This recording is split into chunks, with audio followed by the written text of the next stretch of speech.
There are few phrases more dangerous in modern health and fitness than "I did my own research," because sometimes that means a person spent 3 hours reading studies, comparing expert guidelines, checking sources, and trying to understand uncertainty. And sometimes it means they watched 5 TikToks, read the top 3 Google headlines, skipped a blog written by a man named Dr. Shred, and now they're absolutely certain seed oils are why their uncle got divorced. This is where we are. On one side, you have the Google researchers. They search something once, click whatever confirms their suspicion, absorbs 3 bullet points from a blog article, and emerge with the confidence of a medieval king appointing himself the head of cardiology. On the other side, you have research purists. These are the people who act like unless you have personally conducted a 15-year randomized controlled trial with 100,000 people, 3 medical awards, and a blood centrifuge named Deborah, you are not allowed to say protein might help with muscle. Both extremes are useless for most people because, yes, 5 TikToks is not research. That is not even a literature review. That is not intellectual snacking. But also, most normal humans are not going to read 700 pages of primary literature before deciding whether creatine is safe, whether red meat is bad, whether fasting helps, or whether some influencer's detox protocol is just expensive diarrhea with branding. So the real question is not, did you research this? It should be about, do you know where trustworthy information comes from, how confident you should be in it, and when are you being manipulated by someone selling certainty? That's a skill. Not Googling, not pretending everyone needs a PhD. They don't. The skill is knowing how to trust information without becoming either gullible or paralyzed. Because if you trust everything, you become a walking supplement subscription. If you trust nothing, you become the guy in the comments saying, "follow the money," under a post about broccoli. Neither is sovereignty. Both are failure modes with Wi Fi. Let's start by looking at Googling. Googling is not evil. Searching the internet is not bad. In fact, being able to instantly access medical guidelines, research summaries, experts' consensus, university resources, and public health information is incredible. Our access is insane. A few decades ago, if you wanted to understand cholesterol, you either need medical training, access to journals, or an uncle who owned an encyclopedia and wore socks with sandals. Now you can search things like ApoB, VO2 max, GLP-1 drugs, BPC 157, sleep apnea, protein intake, or metabolic syndrome in seconds. That is incredibly powerful. The problem is not that people search, the problem is that people think searching and understanding are the same thing. They are not. Googling is the front door. Research is the building. His wisdom is knowing which rooms are full of evidence and which rooms are just a wellness influencer yelling into a ring light next to a Himalayan salt lamp. I do not have a Himalayan salt lamp. I'm just yelling into a ring light. Most people do not have an information access problem. They have a information sorting problem. They do not know the difference between a clinical guideline, a systemic review, an animal study, an opinion blog, a case report, a podcast clip, a mechanistic hypothesis, and a random TikTok where someone says, "This changed my life." While standing in front of a bookshelf they clearly arranged by vibes or by AI. And that matters because the internet collapses all information into the same emotional shape. A peer reviewed paper, a government health recommendation, a YouTube rant, a Substack essay, and a subman can all look like information to someone. But they are not equal. Not all information is equal. A map and a crayon drawing of a dragon are both on paper, only one should guide you on a hike. And the worst version of all of this doing research is the algorithm research problem. This is when someone watches a few short videos and starts thinking they have discovered a hidden truth. But the algorithm is not trying to educate you. The algorithm is just trying to keep you watching. That's different. The algorithm doesn't ask, "is this true?" It asks, "will this make your nervous system twitch hard enough to keep scrolling?" That is why health misinformation does so well. Because fear performs, certainty performs, conspiracy performs. A calm expert saying, "the evidence is mixed, context matters, and more research is needed," does not hit the same as a shirtless guy screaming, "the food is destroying your testosterone," while pointing at oatmeal like it's committed tax fraud. TikTok, Instagram, and YouTube shorts are not built for nuance. They are built for impact. And impact rewards the person who can turn a complex topic into a villain, like seed oils, glucose spikes, cortisol, sunscreen, carbs, meat, plants, dopamine, inflammation, and just about 340 other words that are out there right now. Everything becomes the enemy. And once something is named the enemy, people feel relieved because having a villain is emotionally easier than dealing with complexity. It is easier to blame one food than address your own personal sleep, stress, training genetics, total calorie intake, foods, food environment, mental health, income, time, and the fact that your dinner routine hasn't been in chaos since 2017. And that is why shallow research is seductive. It's going to give you certainty very fast. And fast certainty is basically intellectual fast food. And no one's going to say no to McDonald's fries, probably.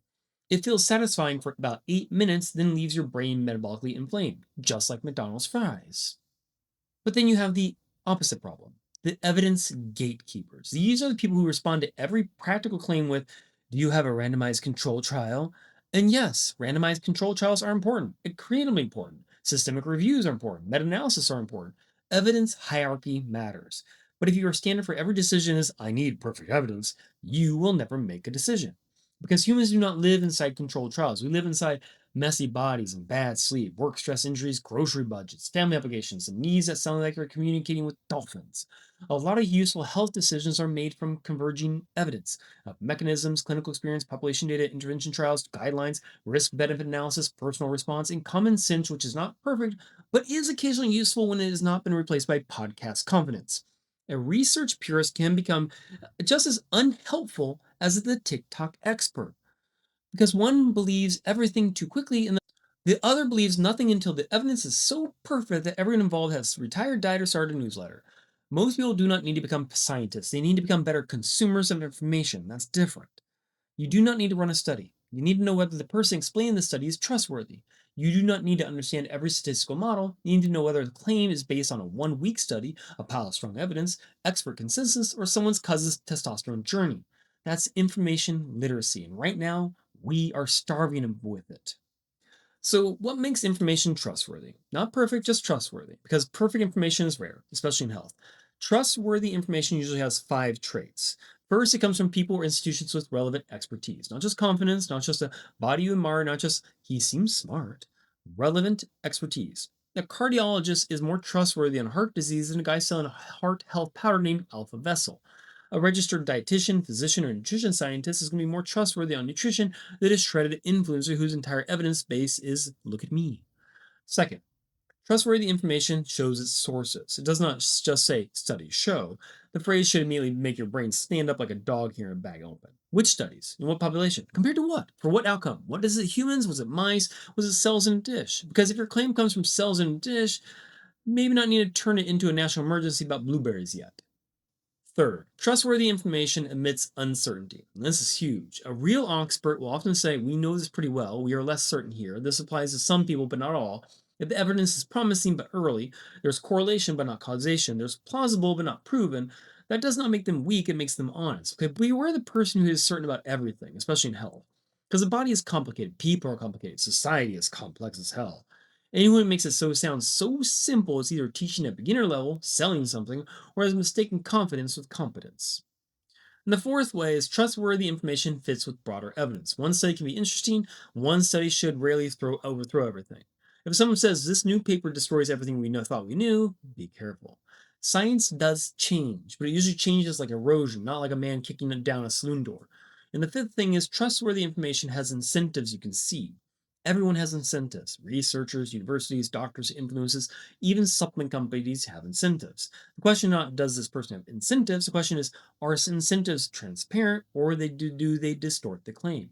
If someone tells you a supplement is essential and then offers you a 20% off with a coupon code TRUTH, maybe pause before handing them your endocrine system and a credit card.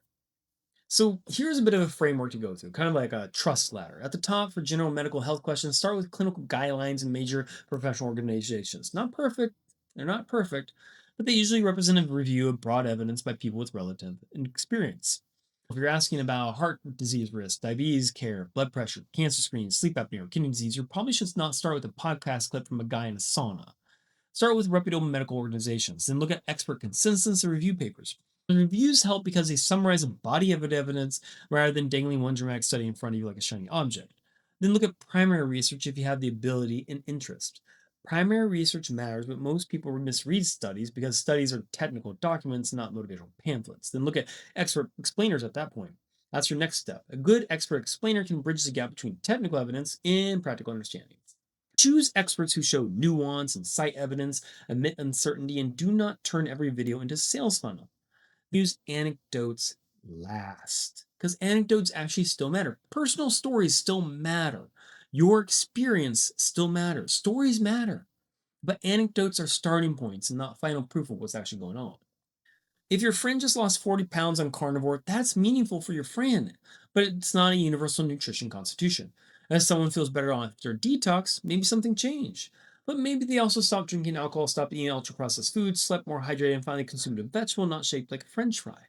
You need interpretation of anecdotes, not just a story. Because a lot of people tend to make mistakes A lot of big mistakes people make is treating certainty like a light switch, true or false, good or bad, proven or fake. But in health, certainty is usually a dial. Some things are high confidence. Smoking increases disease risk. Strength training helps preserve muscle function. Sleep matters, blood pressure matters, physical activity improves your health. These are not fragile ideas. Other things are moderate confidence, like specific diet patterns, supplement effects, training methods, recovery tools, optimal meal training. Details matter, but the confidence is lower and context matters more.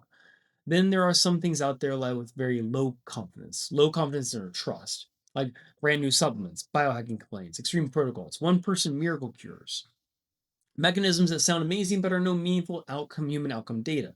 That doesn't mean they're always false. It means you should not bet the farm on them or your health or your child's college fund on them. Certainty should match evidence, high confidence, weak evidence, low confidence. It's an interesting idea, cautious experimentation. That's a skill, not cynicism, not gullibility, but calibration on information. So at this point, you might be asking yourself, well, how does a normal person research a health topic, right? Start with your claim, start with your query, your question. Make it specific as hell. Not carbs are bad, that's useless. Ask something like this: do high carb diets impair fat loss when calories and proteins are matched? And then that's a real question. Not seed oils are toxic. Ask this question: do seed oils independently worsen cardiometabolic risk compared with other fats in human outcome studies? You do not need to sound like a scientist every time, but you need to make the claim testable. Then ask who's making the claim. Are they qualified? Are they selling you something? Do they represent the evidence fairly? Then ask the kind of evidence that supports it. Is that human data, animal data, mechanism, anecdotal, traditional? A marketing page wearing a lab coat, even? Then you need to ask what the opposing side says. Not the dumbest version of the opposing side, the strongest version. If you cannot explain the best argument against your position, you probably do not understand your position. You just adopted it. Then ask how risky the decision is. Trying creatine is different from stopping medication. Changing breakfast is different from refusing cancer treatment. Testing new training split is different from injecting an unimproved peptide because a man with a discount code said it'd help your shoulder. The more risk involved, the higher your evidence standard should be. That's maturity in your intellectual knowledge. And all this ties directly back into the Forge Grit view of health. Sovereignty is not just rejecting experts, sovereignty is knowing how to use expertise without surrendering your judgment. Capability is not memorizing studies, capability is knowing how to make better decisions under certainty. Health is not built by chasing every headline. Health is built by using reliable information to adapt your behavior in the real world. That's the entire point. You do not need to become a full time researcher to live better, but you do need to stop outsourcing your brain to whoever speaks with the most confidence because modern health culture is not just short on information, it's short on judgment. People are drowning in facts and claims and protocols and warnings and hacks and studies and clips and influencers. The bottleneck is not access anymore, it's trust. Who do I trust? How much do I trust them? For what question? Under what conditions? With what risk? That's the real skill here. Going back to the beginning of all this, Googling is not research, but research also doesn't have to be disappearing into PubMed for 6 months and emerging with a vitamin D deficiency and hatred of forest plots. The goal is not to know everything. The goal is know where to go, how to judge what you find, and how confident you should be. That is what trustworthy information gives you. Not certainty about everything, better calibration, better decisions, less panic, less tribalism, fewer supplement tubs named after Greek gods. This is a major part with what I teach in Fortune Health because health is not just about food and training and sleep and labs and protocols. It's about learning how to think in a world trying to very hard to sell you every fear out there or certainty. You do not need to trust every authority. You do not need to reject every authority. You need to become harder to manipulate. Start with better sources. Prefer expertise over charisma. Prefer consistency over one dramatic study. Prefer transparent uncertainty over fake confidence. Both prefer boring truth over exciting nonsense. And when someone says, I did my own research, ask the question that matters. Did you actually investigate the research or did the algorithm just take you for a walk without a leash? Because the modern world does not reward the person who is everything. It rewards the person who can find trustworthy information, judge it correctly, and act without turning every health decision into a holy roll. That is not googly. That is not lab research. That's practical sovereignty. In a world where everyone is yelling, selling, warning, optimizing, panicking, and pretending their comment section is a peer review, that skill is not operational. It's survival with better bookmarks.